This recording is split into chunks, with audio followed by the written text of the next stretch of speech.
I'm Natasha Kirchuk, and thanks for joining us from our studios in Israel. Coming up in today's newscast, President Trump is about to shake up things in the Middle East. The U.S. Congress votes for massive new sanctions against the Palestinian Authority. And so long, needles, Israel is offering the world's first painless blood sugar monitor for people with diabetes. Stay tuned for the latest news in Israel.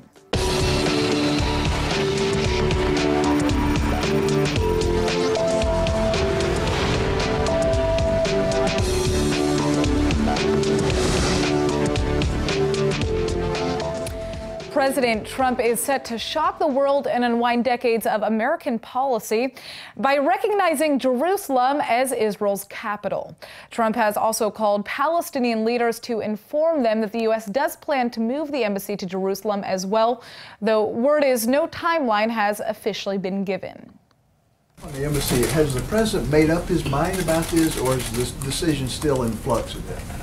The president, I would say, is pretty solid in his thinking at this point. Right-wing Israelis are celebrating Trump's imminent announcement, which for them is the first ever recognition of the Holy City as Israeli territory. This is a symbolic gesture that holds immense power for anyone with connections to Judaism, Christianity, or Islam. That's why outrage has already erupted throughout the Arab and Palestinian world, since the Palestinians have long hoped to share Jerusalem as a dual capital in any two-state solution. هذا الموضوع بأكد انحياز الرئيس ترامب لدولة إسرائيل وعدم الاهتمام والاكتراث بالشعب الفلسطيني والوضع القائم في الشرق الأوسط. نقل السفارة إلى القدس هو نقلة نوعية وتغيير جذري راح يكون في المنطقة وراح يسبب كثير مشاكل للشعب الفلسطيني والفصائل الفلسطينية. But it's not just the Palestinians who are worried. European leaders, Jewish American lawmakers, and even Pope Francis are stepping forward to warn Trump against the move. Il mio pensiero va ora a Gerusalemme. Al riguardo non posso tacere la mia profonda preoccupazione per la situazione che si è creata negli ultimi giorni e nello stesso tempo rivolgere un accorato appello affinché sia impegno di tutti a rispettare lo status quo della città in conformità con le pertinenti risoluzioni delle Nazioni Unite. The PLO has repeatedly threatened that such a declaration from Trump will kill any hopes for a Palestinian state, effectively ending the peace process. Bloodshed is expected to ravage the region following the move. Hamas is calling for a third intifada of terror in Israel, and American embassies have been warned to prepare for violence. Trump will make his official statement shortly, but needless to say, the world is already bracing for impact. In another major Mideast policy shift, the U.S. House of Representatives has just passed the Taylor Force Act, a bill which would cut funding to the Palestinian Authority unless it stops paying families of terrorists who murder Israelis. Well, ILTV's Aaron Porras is here with the story. So, Aaron, how much was the U.S. actually paying, and how much will the U.S. continue to pay? All right, so records for 2016 show that the United States was paying indirectly to the Palestinian Authority or through UNRWA about $700 million. Wow. Now, in 2017, the Palestinian Authority has already spent over half of that amount, $355 million, in payments to convicted terrorists, people who are sitting in Israeli prisons, and their families. Now, as to how much the United States would continue to pay if this bill passes its final reading in the Senate, then we don't exactly know. But we do know that there are some stipulations that the United States will continue to pay for humanitarian efforts. So the bill did pass through the House, but let's check out your report to see what happens next. The act must still pass the Senate vote before it's actually implemented, but it's already amassed huge support from both Republicans and Democrats alike, so it's expected to pass through the Senate later this month with flying colors. The bill in its current form cuts a massive percentage of American money to the Palestinians, while giving exceptions for PA water and childhood vaccinations, as well as hospitals in East Jerusalem. It's named in memory of former American Army officer Taylor Force, who was murdered by a Palestinian terrorist during a trip to Tel Aviv last year. Following the incident, congressmen realized that the Palestinian Authority actually pays families and terrorists who commit violence like this against Israelis on a regular basis. And now they're hoping this new legislation will change that system. Now, you may have heard about this story in the news already. I even reported it myself in the past. A Jewish family has just been reunited after the discovery of a pendant in a concentration camp, a pendant that was identical to Anne Frank's. Well, it turns out this story impacted me in a much more personal way than I was ever even prepared for. So check out one of the craziest journeys of my life. What if you got a call one day saying that you may be related to Anne Frank? Oh, and by the way, you have an entire family that you never even knew existed. Sounds crazy, right? Well, that's exactly what happened to me, and this is how it started. The pendant belonged to a girl called Caroline Cohn. Carolina Cohen, שנולדה בתאריך הזה בפרנקפורט. There's a young Jewish girl named Caroline Cohn. Carolyn Cohn, who was born on the date and in the city. On January 15th, a series of stories broke out across international news. A pendant had been found in the Sobibor concentration camp. It turns out it was identical to Anne Frank's pendant. That pendant belonged to a little girl named Carolina Cohen. Carolina was from Frankfurt, Germany, just like my grandfather and his family. My grandpa, Martin M. Katz, had always talked proudly about his Frankfurt, German roots, but just 3 days before this story broke, he passed away. Fast forward now to January 16th, I had to fly back to Israel from the United States where I had just been by my grandfather's side. I'm a total mess. So the next day I get back to the news studio where I'm just convinced that going back to work is going to help me take my mind off of everything. And lo and behold, I end up covering this story about Anne Frank. There's been a stunning find of a pendant historians believe may have once belonged to a Holocaust victim related to the famed Anne Frank. Hi, Chaim. Carolina Cohen is my grandfather's cousin then. So Carolina's father, Richard, was first cousin of Max Katz. No. That's Chaim Motzen. He saw the story on the news and decided to use his incredible research skills to trace Carolina Cohen's family. And it turns out Carolina Cohen's grandma was my great-great-great-grandfather's sister. 27 relatives from around the world are flying in to come to the event. So this is why I am now speaking to you from Frankfurt, Germany, where I'm about to meet dozens of long-lost family members that I had no idea ever existed. So we're cousins through the mother. That's Cynthia and that's Jackie Bruckman. We're third cousins, twice removed. You lived in the same neighborhood as me in Brooklyn from what years? We may have been sitting next to each other in the same cafe. And that's my cousin Sonia Kunkel. We're very happy for our children, and you've got to meet them. No, I have to meet them. They're your cousins, yeah. And they're my age too, which is crazy. Yeah. And this cousin of mine, Krista Nelson, might have been the most thrown off by this entire story. Did you know that you had a Jewish background before this? Absolutely not, until I received a phone call from Chaim in April. And that's my grandpa's third cousin, Ernie Heinemann. Welcome to our home. Our home. Ernie was born. He's a Holocaust survivor. He was born in Germany, but he had to escape from the Nazis when he was just a toddler. We're having our morning coffee before we go out. We're going to Weinheim to Hauptstrasse to see the place where Dad was born and where the family lived for many generations until they were forced to sell the house during the war. You know, for me, losing my grandfather this year was very tough. So I'm excited to meet Opa. Yeah. My new granddaughter. Exactly. Our grandfather's upholstery store business, and my father used to work with him. And this would have been your store. This is where you would have grown up. Well, if the circumstances would have been different. Much different. We were very lucky in a sense that we survived, because we had a lot of incidents where we wouldn't be here. We would be with Carolina right now. And this is a great honor, having all these new cousins and new friends I have here, and these extraordinary people researching our lives. The pendant that we find it very close to the cut-in-hair barrack and undressing barrack. At just 14 years old, Karolina was stripped and shaven, and then sent to the Sobibor gas chambers, murdered, along with her entire family. Probably, the pendant of Karolina Cohen fell between the two beams of the wood of the floor of this barrack. This is the location of the last home that Karolina Cohen and her family voluntarily lived in. Was it an accident or an act of defiance? I like to think, or should I say we like to think, that Karolina took back control in her final moments of life. Her pendant left behind to reunite her family. Say family. Family! Woo!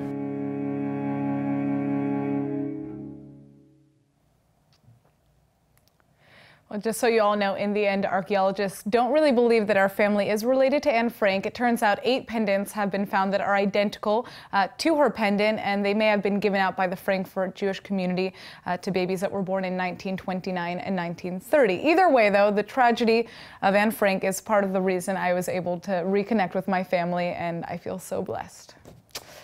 All right, on to our next story. 2017 could go down as one of the biggest years for women all over the world, especially right here in Israel, where this year an all-time record number of female soldiers have enlisted for intense combat roles in the army. Talk about shattering the glass ceiling.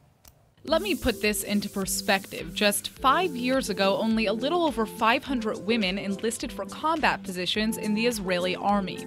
But this year, that number has been shattered by a record 2,656 female recruits. It may be controversial to some, but recently Israeli women have been making tremendous breakthroughs in the once male-dominated IDF. Recently, women have been promoted to top military commands for the first time, and this week, the first ever women's tank unit is entering the field. Overall, Army enlistment has been slowly falling for the last few years, but clearly women are taking that opportunity to step up and answer the call. The first half of 2017 saw $1.95 billion worth of high-tech exits. So what can we expect as the year wraps up here in Israel? Well, joining us now in the studio is Ben Topor, a managing partner at the Kugerman & Co. Investment House. Thank you so much for coming in. Thanks, Natasha. All right, so your specialty is M&A investments. What are some of the trends in the market that we're seeing right now, especially here in Israel? In the recent years, we see a growing trend of private companies which are getting larger and larger. Actually, because of, the Israeli high-tech industry is very much correlated to NASDAQ and what's happening in the Silicon Valley. And because of that, we see a trend of companies like Uber or like Airbnb, which are staying private, but their valuation is getting larger. So in Israel, you see also companies like Get, Via, and others that are, looking to grow for a unicorn status of $1 billion valuation. So what are some of the biggest deals that we've seen take place in Israel over the course of this last year? I know they're still putting out the numbers in terms of the second half of 2017, but there were some exits, or 57, I think, so far, right? Yes, the notable exit of the last year, I think, is Mobileye. Yeah, actually, the Catalyst Fund, which is a part of the group, is the only Israeli investor invested for Mobileye. For us, the transaction was very favorable. And also we had the Kite Pharma sold to Gilead Pharmaceuticals for more than $10 billion. And also companies in the automotive space like Argus Cybersecurity sold out for Continental for $450 million only after 3 years from inception. So who should we be keeping our eye out for right now that's in the market here in Israel? Well, there are so many interesting spaces. There's the automotive industry, there's cybersecurity, the semiconductor is still a very strong industry in Israel. So obviously there's many more success stories coming up. One place that we can check out some of the companies that are here in Israel would be at the Go for Israel conference, which is a conference that your company actually runs, correct? Can you tell us a little bit about it quickly, because we're running out of time? Sure. Go for Israel conference is one of the most prestigious M&A conferences in Israel in the last 20 years. Our group is making an effort to bring international corporates, international investors, and Israeli technology companies together, all of them in the same space. Last year we did it in Shanghai in China. We had more than 120 Israeli companies fly into Shanghai with us. and we had like more than 1,000 one-on-one meetings. So all of the speakers we have this year are really remarkable. We have the top-notch corporates from Hong Kong, like the chairman of Hang Lung Properties, the chairman of Nanfang. Wow. All of those groups are the top and the biggest groups in Hong Kong. But also the large corporates from America, if it's NVIDIA or Intel, and everybody's coming, and decision maker level. So it's a really good opportunity for every startup to really get close to decision makers. Well, I mean, this conference sounds like something that we're going to have to check out ourselves, the studio itself. Thank you so much for coming in and joining us and giving us a scoop. Sure, Natasha, thank you. All right, an Israeli basketball player from the Hapoel Ramat Gan Givatayim team has just set a new national record. Now, I'm not talking about layups or free throws. He's actually just become the first Israeli pro baller to ever publicly come out as gay. Uli Kokia plays center and power forward in Israel's professional basketball league, and his brave announcement is now being championed all over the world. He dropped the news on the spot in the middle of an interview with an Israeli sports channel. Turns out he'd already been out to his family and friends for years, but had decided it was finally time and very important for him to share his sexuality with the public as well. Like many international sports leagues, homosexuality is a taboo subject in Israeli men's athletics. Kokia's statement is a courageous step forward for LGBTQ awareness in Israel, and one that many hope will be followed in the near future. Now, check this out. The story of an Egyptian millionaire arms dealer who moonlighted as an Israeli spy has been largely forgotten by history, but now a new documentary film has just been announced, and it's about to finally tell his real-life spy story to the big screen. Ashraf Marwan was an Egyptian arms dealer who lived in the UK since the early 80s. He was popular, had millions of dollars, and was even married to the daughter of a former Egyptian president. Well, it turns out Marwan's incredible public life was actually an amazing cover for his double life as an Israeli spy. Marwan was befriended by and eventually told his life story to a British writer, Dr. Aharon Bregman, who then wrote a book about Marwan called The Spy Who Fell to Earth.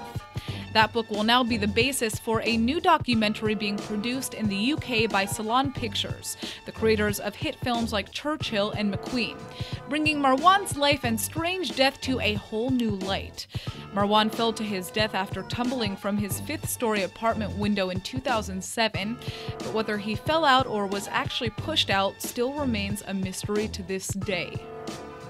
Over 400 million people live with diabetes, and dealing with those awful needle tests to measure blood sugar is one of the disease's worst realities. Well, do we have good news for you? An Israeli startup has just developed the first ever device that measures your glucose levels without using a single painful needle.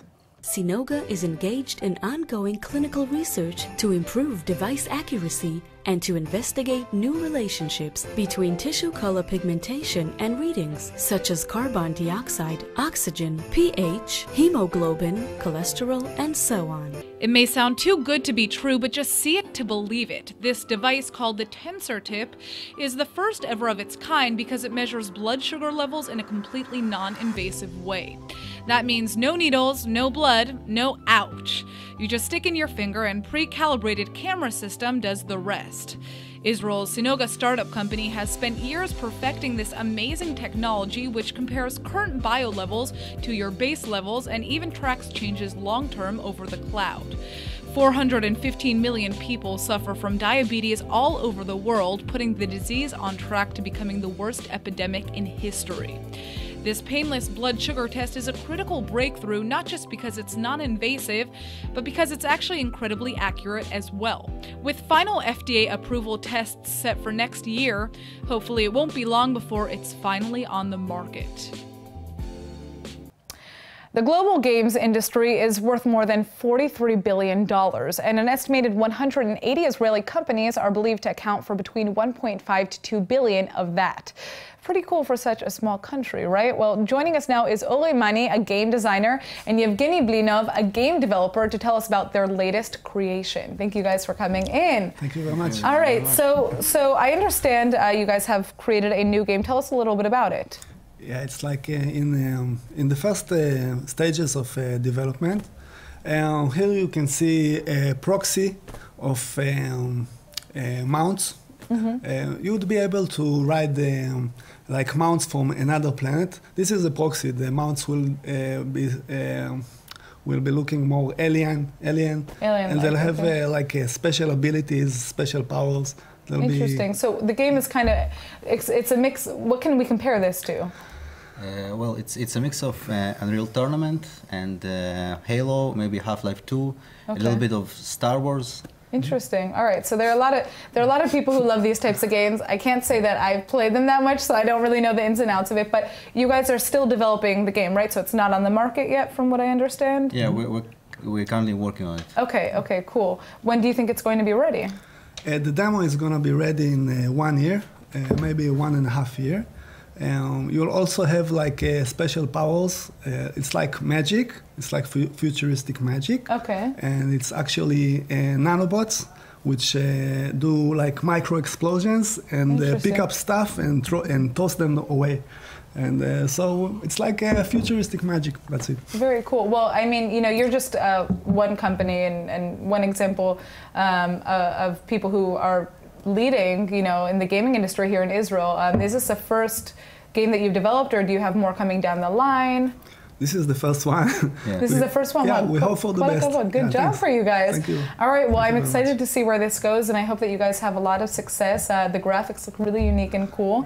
And what's the name of the game, by the way? Okay, the name of the game is Masters of Nanopower. Masters of Nanopower. Yeah. We didn't even mention that, guys. I'm sorry. Masters of Nanopower. If you like it, you can donate on Masters of Nanopower on Facebook. Yeah. Okay. Well, yeah. I mean, if you're into playing these types of games, yeah. These are the people, right? All right, thank you so much for joining us and telling us about it. Thank you very much. After the success of his new film, The Disaster Artist, James Franco has just signed a deal to star and direct a new film about the beloved Jewish children's author, Shel Silverstein. ILTV's Emmanuel Kadosh is here with the scoop. Now, Emmanuel, this is great. I love Shel Silverstein. I know, me too. But first, here's how Franco scored this amazing project. He's been making headlines worldwide for the success of his latest movie, like you said, The Disaster Artist, which he directed and starred in. He just won the IFP Gotham Award for Best Actor in that film, which places it squarely in the mix for this Oscar season. And Shel Silverstein, for those who don't know him, he was actually my personal favorite poet growing up. He wrote some of the best children's book ever, The Giving Tree, A Giraffe and a Half, and Where the Sidewalk Ends. Now let's check out the movie in my report. The winner of the 2017 Gotham Award for Best Actor goes to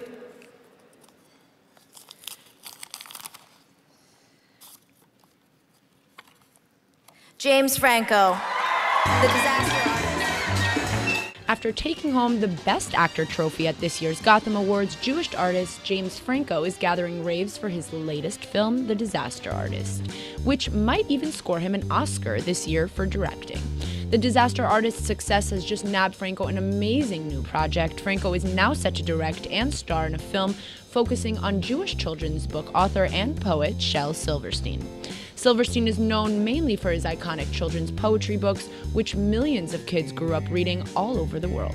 But Silverstein was also a talented singer, songwriter, and screenwriter, elements that'll likely be included in Franco's upcoming biopic. No word on when the project will be released in theaters, but with Franco's latest directorial effort killing it in the box office, probably this Silverstein flick will be fast-tracked for green light. And now for our Hebrew word of the day. Well, like the athlete who just came out as Israel's first openly gay pro basketball player, being the first to do something means you've got to be brave. That's why today's Hebrew word is amitz, which means courageous or brave. Well, Israelis definitely know a thing or two about being amitz or brave. Most of them draft into the army when they're just 18. And let's be honest, you've got to be amitz to wear an army uniform and hold a gun. But for me, being amitza or brave for a female starts every time I come home and find cockroaches in my apartment. Come on, if that's not amitz, I don't know what is. All right, let's go ahead and take a look at the weather forecast. Tonight should be stormy with a drop in temperatures to a low of 53 or 12 degrees Celsius. Then tomorrow you can expect partly cloudy skies with an additional drop in temperatures and a high of around 64 or 18 degrees Celsius. All right, that's it for today's news. Today's exchange rate is 3.52 shekels to the American dollar. Remember to sign up for our daily newsletter at iltv.tv. I'm Natasha Kirchuk, and thanks for watching.